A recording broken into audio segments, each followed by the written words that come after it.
Hi welcome to Amulya G K story. ಸೊಸೆಯ ಜೊತೆ ರಾಯರ ಸೆಕೆಂಡ್ ಇನ್ನಿಂಗ್ಸ್. ಬಸುರಿಯಾದ ಸೊಸೆ ಕತೆ ತುಂಬ ಇಂಟ್ರೆಸ್ಟಿಂಗ್ ಆಗಿದೆ. ಕತೆನ ಕೊನೆಯವರೆಗೂ ಕೇಳಿ. ರಾಯರಿಗೆ ಈಗ 56 ವರ್ಷ. ಅವರಿಗೆ ಹೆಂಡತಿ ತೀರಿ ಹೋಗಿ ತುಂಬ ವರ್ಷಗಳೇ ಆಗೋಗಿದೆ. ಸುಮಾರು 40 ವರ್ಷ ಇದ್ದಾಗಲೇ ಅಂದುಕೊಳ್ಳಿ. ಮನೆಯಲ್ಲೇ ಒಬ್ಬರೇ ಇದ್ದಾರೆ. ಈಗಲೂ ಅವರು ಗಟ್ಟಿಮುಟ್ಟಾಗೇ ಇದ್ದಾರೆ. ಅವರು ಚಿಕ್ಕನಿಂದಲೂ ಅಷ್ಟೇ ಸ್ವಲ್ಪ ತುಂಬ ಹೆಣ್ಣೆಂದರೆ ಆಸೆ. ಯಾವಾಗ ನೋಡಿದ್ರು ಬಾಯಿ ಬಿಡ್ತಿದ್ರು. ಹೈಸ್ಕೂಲ್ ಕಾಲೇಜು ಅದು ಇದು ಅಂತ ಓಡಾಡುತ್ತಿದ್ದಾಗ ಸುಮಾರು ಹೆಣ್ಣಿನ ರುಚಿಯನ್ನು ನೋಡಿ ಬಿಸಾಕಿದ್ದಾರೆ. ಅದರಿಂದ ಮನೆಯಲ್ಲಿ ಅವರಿಗೆ ಬೇಗನೆ ರೂಪವಂತಿ ಹೆಣ್ಣನ್ನು ತಂದು ಮದುವೆ ಮಾಡಿದರು. ಮಗ ಎಲ್ಲಿ ಕೈ ತಪ್ಪಿ ಹೋಗುತ್ತಾನೋ ಅನ್ನೋ ತಾಯಿಯ ಭಯ. ನಂತರ ಹುಡುಗಿಯ ಕಾಲುಗುಣದಿಂದಲೂ ಏನೋ ಗೊತ್ತಿಲ್ಲ, ಶ್ರೀರಾಮನಂತೆ ಇದ್ದು ಬಿಟ್ಟರು. ನಂತರ ಅವರಿಗೆ ಒಬ್ಬನೇ ಮಗ ಹುಟ್ಟಿದ್ದು. ಅವನನ್ನು ಚೆನ್ನಾಗಿ ಓದಿಸಬೇಕೆಂದು ನಗರದಲ್ಲಿ ಓದಿಸಿದರು. ಮಗನ ಹೆಸರು ರಾಜ ಅಂತ. ಚೆನ್ನಾಗಿ ಓದಿ ಒಳ್ಳೆಯ ಕೆಲಸಕ್ಕೆ ಸೇರಿ ಕೊನೆಗೆ ಸುಂದರವಾದ ಹುಡುಗಿಯನ್ನು ಲವ್ ಮಾಡಿ ತಂದೆಯ ವಿರೋಧ ಕಟ್ಟಿಕೊಂಡು ಮದುವೆ ಕೂಡ ಆದ. ಆದರೂ ಮಗ ಅಪ್ಪನ ಮನವೊಲಿಸಿಕೊಳ್ಳಲೇಬೇಕಲ್ಲವ. ಆಗಾಗ ಬಂದು ಅಪ್ಪ ತಮ್ಮ ಜೊತೆಯಲ್ಲೇ ಬಂದು ಇದ್ದು ಬಿಡಿ ಅಂತ ವಿನಂತಿ ಮಾಡಿಕೊಳ್ಳುತ್ತಿದ್ದ. ಈ ಸಲ ರಾಜ ತನ್ನ ಹೆಂಡತಿ ನಂದಿನಿಯನ್ನು ಅಪ್ಪನ ಮನವೊಲಿಸಿಕೊಳ್ಳೋಕೆ ಪ್ರಥಮ ಬಾರಿಗೆ ಕರೆದುಕೊಂಡು ಬಂದಿದ್ದ. ಅವಳದ್ದು ಒಳ್ಳೆಯ ಸೌಂದರ್ಯ. ಹಬ್ಬ ಹೇಗಿದ್ದಾಳೆ ಅಂದರೆ ಅವಳ ಸೌಂದರ್ಯ ನೋಡಿ ತುಂಬ ದಿನದಿಂದ ತಡೆದುಕೊಂಡಿದ್ದ ರಾಯರ ಆಸೆಗಳು ಮತ್ತೆ ಮನೆ ಮಾಡುತ್ತಾ ಇದ್ವು. ನಂದಿನಿ ರಾಯರಿಗೆ ನಮಸ್ಕರಿಸುವಾಗ ಅವರಿಗೆ ಹುಚ್ಚೆ ಹಿಡಿದಿತ್ತು. ನಂತರ ನಂದಿನಿ ಅವರ ಕಾಲುಗಳನ್ನು ಗಟ್ಟಿಯಾಗಿ ಹಿಡಿದು ಅಳುತ್ತಾ, ಮಾವ ಪ್ಲೀಸ್ ನಮ್ಮ ಜೊತೆ ಇರಬೇಕು. ನಿಮ್ಮ ಖುಷಿಗಾಗಿ ನಾವು ಏನು ಬೇಕಾದರೂ ಮಾಡಲು ತಯಾರಿದ್ದೇವೆ. ನೀವು ಬರ್ತೇನೆ ಎನ್ನುವವರೆಗೂ ನಾನು ನಿಮ್ಮ ಕಾಲನ್ನು ಬಿಡುವುದಿಲ್ಲ ಎನ್ನುತ್ತಾ ಅವರ ಕಾಲನ್ನು ಗಟ್ಟಿಯಾಗಿ ಹಿಡಿದುಕೊಂಡಿದ್ದಳು. ರಾಯರಿಗೆ ತಾವು ಅವರ ಜೊತೆಯಲ್ಲೇ ಇದ್ದರೆ ಸೊಸೆ ಆಗಾಗ ನೋಡ್ತಿರಬಹುದು. ತಮ್ಮ ಹಸಿವನ್ನು ಸ್ವಲ್ಪ ಮಟ್ಟಿಗಾದರೂ ತಣಿಸಿಕೊಳ್ಳಬಹುದೇನೋ, ಅಥವಾ ನನ್ನ ಸೊಸೆಯೇ ನನಗೆ ದಾಸಿ ಆಗಬಹುದೇನೋ ಅಂತ ಏನೇನೋ ಲೆಕ್ಕಾಚಾರ ಮಾಡಿ ಕೊನೆಗೆ ತನ್ನ ಮಗನಿಗೆ ಒಪ್ಪಿಗೆಯನ್ನು ಕೊಟ್ಟೇ ಬಿಟ್ಟಿದ್ದರು. ಈಗ ನಂದಿನಿಗೆ ಆನಂದವಾಗಿತ್ತು. ಮಾವನನ್ನು ಕುರಿತು, ಮಾವ ಅಂತೂ ನಿಮ್ಮ ಮನಸ್ಸು ಬದಲಾಯಿಸಿ ನಮ್ಮ ಜೊತೆಗೆ ಇರೋಕೆ ಒಪ್ಕೊಂಡ್ರಲ್ಲ, ಅಷ್ಟು ಸಾಕು. ನನಗೆ ತುಂಬ ಖುಷಿ ಇದೆ. ನಿಮಗೆ ಏನೂ ಬೇಜಾರು ಮಾಡುವುದಿಲ್ಲ, ಪ್ರಾಮಿಸ್ ಅಂದ್ಲು. ಆದರೆ ರಾಯರಿಗೆ ಬಹಳ ದಿನಗಳ ನಂತರ ತಮ್ಮ ಆಸೆಗಳು ಶುರುವಾಗಿದ್ದವು. ನಂದಿನಿಗೆ ಇದರ ಅರಿವಾಗಿ, ಏನು ಮಾವ ಈ ಥರ ನೋಡ್ತಾ ಇದ್ದಾರಲ್ಲ ಅಂತ ಗೊತ್ತಾಯಿತು. ಬಹುಶಃ ಇವರು ನನಗೆ ಕಂಪನಿ ಆಗಬಹುದು. ಗಂಡನಿಂದ ತೀರದ ನನ್ನ ಹಸಿವನ್ನು ಇವರಿಂದ ತೀರಿಸಿಕೊಳ್ಳಬಹುದೇನೋ ಅಂತ ಅನಿಸ್ತಾ ಇತ್ತು. ಆದರೆ ರಾಜ ಅಲ್ಲೇ ಇದ್ದಿದ್ದರಿಂದ ಏನೂ ಮಾತನಾಡಲು ಆಗದೆ ಸುಮ್ಮನೆ ಒಳಗಡೆ ಹೋದಳು.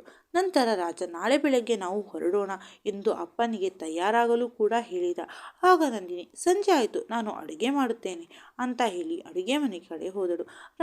ರಾಜ ರಾಯರೊಂದಿಗೆ ಸ್ವಲ್ಪ ಮಾತುಕತೆಗಳನ್ನು ಮಾತನಾಡಿ ನಂತರ ಫ್ರೆಂಡ್ಸನ್ನು ಮಾತನಾಡಿಸಿಕೊಂಡು ಬರ್ತೇನೆ ಅಂತ ಹೇಳಿ ಹೊರಗೆ ಹೋದ. ರಾಯರು ಆಗ ಸೊಸೆಗೆ ಸಹಾಯ ಮಾಡಲು ಅಡುಗೆ ಮನೆಗೆ ಹೊರಡುತ್ತಾರೆ. ಅಲ್ಲಿ ಹೋದಾಗ ಸೊಸೆ ಮುದ್ದು ಅಡುಗೆ ಮಾಡುತ್ತಿದ್ದಳು. ಮಾವನಿಗೆ ಕಾಣುತ್ತಿರುವುದು ಸೊಸೆಯಲ್ಲ, ಸೊಸೆಯ ಅಂದ ಚಂದ. ಸೊಸೆಗೆ ತನ್ನ ಮಾವ ಹೀಗೆ ನೋಡುತ್ತಾ ಇರುವುದು ಗೊತ್ತಾದರೂ ಯಾವುದನ್ನು ಸರಿಪಡಿಸಿಕೊಳ್ಳೋದೆ ಆಗಾಗ ಮಾವನತ್ತ ನೋಟ ಬೀರುತ್ತಿದ್ದಳು. ಹೀಗೆ ಸೊಸೆ ಮಾವ ಸೆಳೆಯುವುದರಲ್ಲಿ ಅಡಿಗೆ ಮಾಡಿ ಮುಗಿಸಿದ್ದಳು. ನಂತರ ರಾಜ ಬಂದ ಮೇಲೆ ಎಲ್ಲರೂ ಊಟ ಮಾಡಿ ಮನೆಯ ಹಾಲ್ನಲ್ಲಿ ಕುಳಿತು ಲೋಕಾಭಿರಾಮವನ್ನು ಮಾತನಾಡಿದರು. ಆದರೆ ಮಾವನಿಗೆ ಸೊಸೆಯ ಮೇಲೆ ಕಣ್ಣು. ರಾತ್ರಿ ಎಲ್ಲರೂ ಕೂಡ ಭರ್ಜರಿ ಊಟ ಮಾಡಿ ಬೇಗನೆ ಮಲ್ಕೊಂಡ್ರು. ಇತ್ತ ರಾಯರಿಗೆ ತಾನು ಯಾವಾಗ ಸೊಸೆಯನ್ನು ಸೇರುತ್ತೇನೋ, ಮಜಾ ಮಾಡಿಕೊಳ್ಳುವುದು ಎಂಬ ಯೋಚನೆ ಇದ್ದಲೇ ನಿದ್ದೆ ಹತ್ತಲಿಲ್ಲ. ಅತ್ತ ನಂದಿನಿಗೂ ಅಷ್ಟೇ. ಯಾವಾಗ ಮಾವ ನನ್ನ ಜೊತೆ ಬರ್ತಾರೆ, ಅವರ ಆಸೆಗಳನ್ನು ಯಾವಾಗ ಹೇಳ್ತಾರೆ, ನನ್ನ ದಾಹ ಅಂತೂ ಹೆಚ್ಚಾಗುತ್ತಲೇ ಇದೆ. ನನ್ನ ಗಂಡನಿಂದ ಸ್ವಲ್ಪವಾದರೂ ತಣಿಸಿಕೊಳ್ಳಬೇಕು ಅಂತ ತನ್ನ ಗಂಡನನ್ನು ಕೇಳಿದಳು. ಆದರೆ ರಾಜ ಕೇಳಬೇಕಲ್ಲ, ಸುಮ್ಮನೆ ಮಲ್ಕೊಳ್ಳಿ, ನನಗೆ ಡಿಸ್ಟರ್ಬ್ ಆಗಬೇಡ, ನನಗೆ ಇಷ್ಟ ಇಲ್ಲ ಎಂದು ಹೇಳಿ ಮಲ್ಕೊಂಡ್ಬಿಟ್ಟ ಮಹಾರಾಯ. ಪಾಪ ನಂದಿನಿ ಕೇಳಬೇಕಲ್ಲ, ತನ್ನ ದೇಹದ ದಾಹವನ್ನು ತಾನೇ ತೀರಿಸಿಕೊಳ್ಳಲು ಶುರು ಹಚ್ಕೊಂಡ್ಳು. ಆಗ ಆಗುವ ಕೈ ಬಳೆಗಳ ಸಪ್ಪಳ ಹಾಗೂ ಅವಳ ದೇಹದ ಉಸಿರು ಪಕ್ಕದ ಕೋಣೆಯಲ್ಲಿದ್ದ ಮುದುಕರಾಯನಿಗೆ ಎಚ್ಚರ ಮಾಡಿ ಮಗ ಸೊಸೆ ಏನೋ ಮಾಡ್ತಿದ್ದಾರೆ ಅಂತ ಅವರ ಕೋಣೆಯ ಬಾಗಿಲಿಗೆ ಇಣುಕಿದ್ರು. ಅಲ್ಲಿ ನಂದಿನಿಗೆ ಗಂಡನಿಂದ ಯಾವುದೇ ಸಹಕಾರ ಸಿಗದಿದ್ದರೂ ತನ್ನ ದಾಹವನ್ನು ತಾನೇ ತೀರಿಸಿಕೊಳ್ಳುತ್ತಿದ್ದಳು. ಮಾವ ಬಾಗಿಲಲ್ಲಿ ಇಣುಕುತ್ತಿರುವುದು ಗೊತ್ತಾಗಿ ತನ್ನ ಕಾರ್ಯವನ್ನು ಅಲ್ಲಿಗೆ ನಿಲ್ಲಿಸಿ ಮಾವನ ಹತ್ತಿರ ಓಡಿ ಬಂದಳು. ರಾಯರು ಸೊಸೆಯನ್ನು ತಮ್ಮ ರೂಮ್ಗೆ ಕರೆದುಕೊಂಡು ಬಂದು, ಯಾಕೆ ಏನಾಯಿತು, ನಿನ್ನ ಗಂಡ ನಿನ್ನನ್ನು ಸರಿಯಾಗಿ ನೋಡ್ಕೊತಿಲ್ವಾ, ನಿಮ್ಮ ಸಂಸಾರ ಚೆನ್ನಾಗಿಲ್ವಾ, ಅಂತ ಏನೇನೋ ಪ್ರಶ್ನೆ ಹಾಕಿದರು. ನಂದಿನಿ, ಇಲ್ಲ ಮಾವ, ನನ್ನ ಹಸಿವನ್ನು ಅವರು ಇದುವರೆಗೂ ಯಾವತ್ತೂ ನೀಗಿಸಿಯೇ ಇಲ್ಲ ಎಂದು ಮಾವನನ್ನು ನೋಡಿ ನಿಮ್ಮ ಸೊಸೆಯ ದಾಹವನ್ನು ನೀವೇ ತೀರಿಸಿ ಅಂತ ಹೇಳಿದ ತಕ್ಷಣ ರಾಯರು ತಡ ಮಾಡದೆ ತಮ್ಮ ಕೆಲಸವನ್ನು ಶುರು ಮಾಡಿದರು. ಅವಳು ಬೇಡ ಬೇಡ ಅಂತ ಹೇಳುವ ಪ್ರಯತ್ನ ಮಾಡುತ್ತಿದ್ದಳು, ತಳ್ಳುವ ಪ್ರಯತ್ನ ಕೂಡ ಮಾಡಿದಳು. ಇವರು ಕಾಡು ಮೃಗದಂತೆ ಆಗಿದ್ದರು. ಬಿಡಬೇಕಲ್ಲ, ಏನೂ ಆಗಲ್ಲ ಚಿನ್ನ, ನಿಧಾನಕ್ಕೆ, ಮೊದಲು ಸ್ವಲ್ಪ ಆ ಥರ ಆಗುತ್ತೆ. ಅವಳು ಸಾಧ್ಯವೇ ಇಲ್ಲ ಅಂದರೂ ಕೂಡ ಸೊಸೆ ನೋವಿನಿಂದ ಒದ್ದಾಡುತ್ತಿದ್ದರೂ ಕೂಡ ಅವಳ ಕಣ್ಣಲ್ಲಿ ನೀರು ಬಂದರೂ ರಾಯರು ನಿಲ್ಲಿಸಲೇ ಇಲ್ಲ. ಅವಳು ಜೋರಾಗಿ ಕೂಗಿದಳು. ರಾಯರು ತಕ್ಷಣ ಅವಳಿಗೆ ಹೇಳಿದರು, ಹೊರಗಡೆ ನಿನ್ನ ಗಂಡ ಮಲಗಿದ್ದಾನೆ, ಕೂಗಬೇಡ ಅಂದರು. ನೋಡು, ನಿನಗೆ ಇದೆಲ್ಲ ಹೊಸದು ಗೊತ್ತು, ಆದರೆ ತಡ್ಕೋಬೇಕು, ಏನೂ ಮಾಡೋಕ್ಕಾಗಲ್ಲ ಅಂತ ಸೊಸೆಯನ್ನು ಸಮಾಧಾನ ಮಾಡಿದರು. ಆನಂದದ ತುತ್ತ ತುದಿಗೆ ಕರೆದುಕೊಂಡು ಹೋದರು. ಅವಳಿಗೆ ನೋವು ಹೋಗಿ ಈಗ ಖುಷಿಯಾಗಿ ಏನೋ ಒಂಥರ ಆವರಿಸಿತ್ತು. ಸೊಸೆ ಈಗ ರಾಗ ಪಾಡೋಕೆ ಶುರು ಮಾಡಿದ್ಲು, ಮಾವನನ್ನು ಹುರಿದುಂಬಿಸುತ್ತಿದ್ದಳು. ಹೀಗೆ ಸುಮಾರು ಅರ್ಧ ಮುಕ್ಕಾಲು ಗಂಟೆ ರಾಯರು ಸುಸ್ತಾಗದೆ ತಮ್ಮ ಕೆಲಸವನ್ನು ಮಾಡುತ್ತಿದ್ದರು. ಮಾವ, ಇವತ್ತು ನಿಮ್ಮಿಂದ ಸ್ವರ್ಗ ಸುಖ ಸಿಕ್ತು. ಅವಳು ರೂಮಿಗೆ ಹೋಗಿ ತನ್ನ ಗಂಡನ ಪಕ್ಕ ಆರಾಮಾಗಿ ಮಲ್ಕೊಂಡ್ಳು. ಮರುದಿನ ರಾಯರನ್ನು ಕರೆದುಕೊಂಡು ಮಗ ಸೊಸೆ ಅವರ ಮನೆಗೆ ಹೊರಟರು. ಆದರೆ ಬಸ್ನಲ್ಲಿ ತುಂಬ ರಶ್ ಇದ್ದಿದ್ದರಿಂದ ಸೀಟ್ ಸಿಗದೆ ನಿಂತುಕೊಂಡು ಪ್ರಯಾಣ ಮಾಡಬೇಕಾದ ಪರಿಸ್ಥಿತಿ ಬಂತು. ಆಗ ಮಾವ ನಂದಿನಿನೇ ಮಾವನನ್ನು ನಿಂತುಕೊಂಡು ಚಮಕ್ ಕೊಡ್ತಾ ಇದ್ಲು. ಅವರ ಮುಖ ನೋಡಿ ನಗ್ತಾ ಇದ್ಲು. ತಾವು ಇನ್ನಷ್ಟು ಸೊಸೆ ಹತ್ತಿರಕ್ಕೆ ನಿಂತು ಸ್ವಲ್ಪ ಹೊತ್ತು ಪ್ರಯಾಣ ಮಾಡಿದ ನಂತರ ರಾಯರಿಗೆ ಸೀಟ್ ಸಿಕ್ತು. ಸುಮಾರು 1 ಗಂಟೆ ಪ್ರಯಾಣ ಮಾಡಿದ ಮೇಲೆ ಅವರ ಊರು ಕೂಡ ಬಂತು.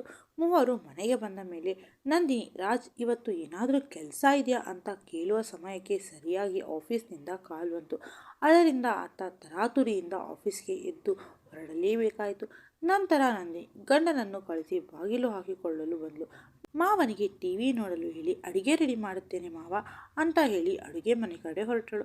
ಆದರೆ ರಾಯರು ಸೊಸೆಗೆ, ಏನೇ ನೆನ್ನೆ ನಿನ್ನ ಗಂಡ ಪಕ್ಕದ ರೂಮಿನಲ್ಲಿ ಇದ್ದರೂ ಕೂಡ ಬಾ ಅಂತ ನನ್ನನ್ನು ಕರೆದುಕೊಂಡು ಬಂದೆ, ಈಗ ನಾವಿಬ್ಬರೇ ಇಷ್ಟು ಪ್ರಶಾಂತವಾದ ಜಾಗ, ಇನ್ನೊಮ್ಮೆ ನನಗೆ ಯಾಕೆ ಆಗಬಾರದು? ಆಗ ನಂದಿನಿ ನಾಚಿಕೆಯಿಂದ, ಏನು ಮಾವ, ಹೊತ್ತು ಗೊತ್ತು ಇಲ್ವಾ ನಿಮಗೆ ಇಷ್ಟೊತ್ತಿನಲ್ಲಿ ಏನಂತ ಅವಳು ಮಾವನನ್ನು ರೇಗಿಸ್ಲು. ಆಗ ರಾಯರು ನಂದಿನಿಯನ್ನು ಗೊತ್ತು ಏನೂ ಇಲ್ಲ ಬಾ ಅಂತ ಅವಳ ರೂಮಿಗೆ ಕರೆದುಕೊಂಡು ಹೋದರು. ನನ್ನನ್ನು ಮರಳು ಮಾಡಿದ್ದು ನಿನ್ನ ಅಂದ ಚಂದ, ಅದಕ್ಕೆ ನಾನು ನಿಮ್ಮ ಮನೆಗೆ ಬರೋಕ್ಕೆ ಒಪ್ಕೊಂಡಿದ್ದು. ನಂತರ ಇಬ್ಬರು ಬಚ್ಚಲ ಮನೆಗೆ ಹೋಗಿ ಸ್ನಾನ ಮಾಡಿ ಮುಗಿಸಿದರು. ಆಮೇಲೆ ಇಬ್ಬರು ಬಂದು ಅಡುಗೆ ಮಾಡಿ ಒಬ್ಬರಿಗೊಬ್ಬರು ಊಟ ಮಾಡಿಸಿದರು. ಆಗ ನೋಡಿ ಇನ್ನೊಂದು ಇನ್ನಿಂಗ್ಸ್ ಎಂದಾಗ ನಂದಿನಿ, ಮಾವ ಈಗ ಬೇಡ, ನಿಮ್ಮ ಮಗ ಬಂದರೆ ಕಷ್ಟ, ಅವರು ಮಧ್ಯಾಹ್ನ ಊಟಕ್ಕೆ ಬರ್ತಾರೆ ಅಂತ ಹೇಳಿದಾಗ ರಾಯರು, ಪ್ಲೀಸ್ ಇದರ ಹಸಿವನ್ನು ತೀರಿಸು ಎಂದಾಗ ನಂದಿನಿ, ನಿಮಗೆ ನನ್ನ ರುಚಿ ತೋರಿಸಿದ್ದು ಜಾಸ್ತಿ ಆಯಿತು ಅನಿಸುತ್ತೆ. ರಾಯರಿಗೆ ಸೊಸೆ ಏನು ಮಾತಾಡ್ತಾಳೆ ಅಂತ ಗೊತ್ತಾಗೋಷ್ಟರಲ್ಲಿ ಅವಳು ಕೆಲಸ ಶುರು ಹಚ್ಕೊಂಡಿದ್ರು. ರಾಯರಿಗೆ ಸೊಸೆ ಏನು ಮಾಡ್ತಿದ್ದಾಳೆ ಅಂತ ಗೊತ್ತಾಗುವಷ್ಟರಲ್ಲೇ ಅವಳು ಕೆಲಸ ಶುರು ಹಚ್ಕೊಂಡಿದ್ಲು. ರಾಯರು ಆ ಅಂತ ಕಿರುಚಿದಾಗ ಅವಳು ನಕ್ಕಿದ್ಲು. ಆಗ ರಾಯರು, ನನಗೆ ತಿರುಮಂತ್ರ ಕಲಿಸ್ತೀಯಾ ಎಂದು ಮಾತನಾಡಿ ಇರು ನಿನಗೆ ಅಂತ ಸೊಸೆಯನ್ನು ಅವರ ರೂಮ್ಗೆ ಕರೆದುಕೊಂಡು ಹೋದರು. ಹೋಗಿ ಬೆವರಿಳಿಸಿದರು. ನಂತರ ನಂದಿನಿ, ಸಾಕು ಮಾಡಿ ಮಾವ, ನಿಮ್ಮ ಮಗ ಬರುವ ಹೊತ್ತಾಯಿತು ಅಂತ ಹೇಳಿದಾಗ ರಾಯರು ಸರಿ ಅಂತ ಟಿವಿ ನೋಡುತ್ತಾ ಕುಳಿತಿದ್ದಾಗ ಅದೇ ಸಮಯಕ್ಕೆ ರಾಜೇಶ್ ಕೂಡ ಕೆಲಸ ಮುಗಿಸಿ ತುಂಬ ಸುಸ್ತಾಗಿ ಒಳಗೆ ಬಂದ. ಜೋಕ್ಸ್ ಹೇಳುತ್ತಾ ರಾತ್ರಿಯವರೆಗೂ ಕಾಲಹರಣ ಮಾಡಿ ನಂತರ ಊಟ ಮಾಡಿ ಮಲಗಿಕೊಳ್ಳಲು ತಮ್ಮ ತಮ್ಮ ರೂಮ್ಗೆ ಹೋದರು. ರಾಯರು ಸೊಸೆಗೆ ಮತ್ತೆ ಬೇಕಂತ ಕೇಳ್ತಾರೆ. ನಂದಿನಿ ಗಂಡನಿಗೆ ಮಲಗಲು ಹೇಳಿ ಮಾವನಿಗೆ ಏನೋ ಬಿಸಿ ನೀರು ಕೊಡಬೇಕಂತೆ ಅಂತ ಹೇಳಿ ಬರ್ತಾಳೆ. ಆಗ ರಾಯರು ತಾವು ಹೇಳಿದ್ದು ಅದಲ್ಲ ಇದು ಅಂತ ತೋರಿಸುತ್ತಾ ತು ಹೋಗಿ ಮಾವ ಅಂತ ನಾಚಿಕೆಯಿಂದ ಹೇಳಿದಾಗ ಕೊನೆಗೆ ಎಲ್ಲ ಕೆಲಸ ಮುಗಿಸಿ ಗಂಡನ ರೂಮ್ಗೆ ಹೋದಳು. ಮರುದಿನ ರಾಯರು ಎದ್ದಾಗ ರಾಜೇಶ್ ಆಗಲೇ ಆಫೀಸ್ಗೆ ಹೋಗಿ ಆಗಿತ್ತು. ಆಗ ನಂದಿನಿ ನಗುತ್ತಾ ಮಾವನಿಗೆ ಬಿಸಿ ಬಿಸಿ ರುಚಿ ರುಚಿಯಾಗಿ ಕಾಫಿಯನ್ನು ಮಾಡಿಕೊಟ್ಟಳು. ತಾನು ಸ್ನಾನ ಮಾಡಿ ಬರುತ್ತೇನೆ ಅಂತ ಬಚ್ಚಲ ಮನೆಗೆ ಹೋದಳು. ಆದರೆ ನಂದಿನಿ ಬಚ್ಚಲ ಮನೆಯ ಬಾಗಿಲನ್ನು ಹಾಕಿಕೊಳ್ಳದೆ ತಾನು ಸ್ನಾನ ಮಾಡೋಕ್ಕೆ ಶುರು ಮಾಡಿದ್ದಳು. ಸ್ನಾನ ಮಾಡುವುದು ಕಾಣಿಸಿ ರಾಯರು ತಡೆಯಲಾಗದೆ ಎದ್ದು ತಾವೂ ಬಚ್ಚಲ ಮನೆಗೆ ಹೋಗಿ ಸೊಸೆಗೆ ತನಗೂ ಸ್ನಾನ ಮಾಡಿಸುವಂತೆ ಕೇಳಿಕೊಂಡರು. ಇಬ್ಬರು ಈಗ ಹಾಯಾಗಿ ಸ್ನಾನ ಮಾಡಿದರು. ಇಬ್ಬರಿಗೂ ಬಿಸಿ ನೀರು ಹಾಯ್ ಎನಿಸಿತು. ನಂದಿನಿ ಹಾಗೆ ಮಾವನನ್ನು ಹೊರಗೆ ಮಲಗಿದ್ಲು. ಹೀಗೆ ಸಾಯಂಕಾಲದವರೆಗೂ ರಾಯರು ತಮ್ಮ ಸೊಸೆಯನ್ನು ಎಡಬಿಡದೆ ತೃಪ್ತಿಪಡಿಸಿದರು. ನೀವು ತಾನೇನು ಕಮ್ಮಿ ಇಲ್ಲ ಎನ್ನುವಂತೆ ಮಾವನನ್ನು ಖುಷಿಪಡಿಸುತ್ತಿದ್ದಳು.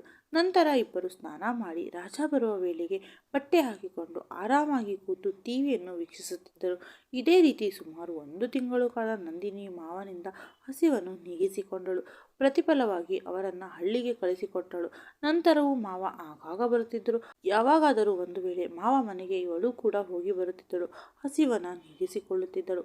5-6 ತಿಂಗಳು ಹೀಗೆ ಕಳೆದ ಮೇಲೆ ನಂದಿನಿ ಬಸರಿಯಾಗಿ ನಂತರ ರಾಯರ ಕೈಗೆ ಮೊಮ್ಮಗುವನ್ನು ಕೊಟ್ಟಳು. ಇದರಿಂದ ತುಂಬ ಖುಷಿಪಟ್ಟಿದ್ದರು. ಧನ್ಯವಾದಗಳು ಸ್ನೇಹಿತರೆ. ಕತೆ ಬಗ್ಗೆ ನಿಮ್ಮ ಅನಿಸಿಕೆಯನ್ನು ಪ್ಲೀಸ್ ಕಮೆಂಟ್ ಮಾಡಿ. ಹಾಗೆ ಚಾನಲ್ನ ಸಬ್ಸ್ಕ್ರೈಬ್ ಮಾಡೋದನ್ನು ಮರಿಲೇಬೇಡಿ.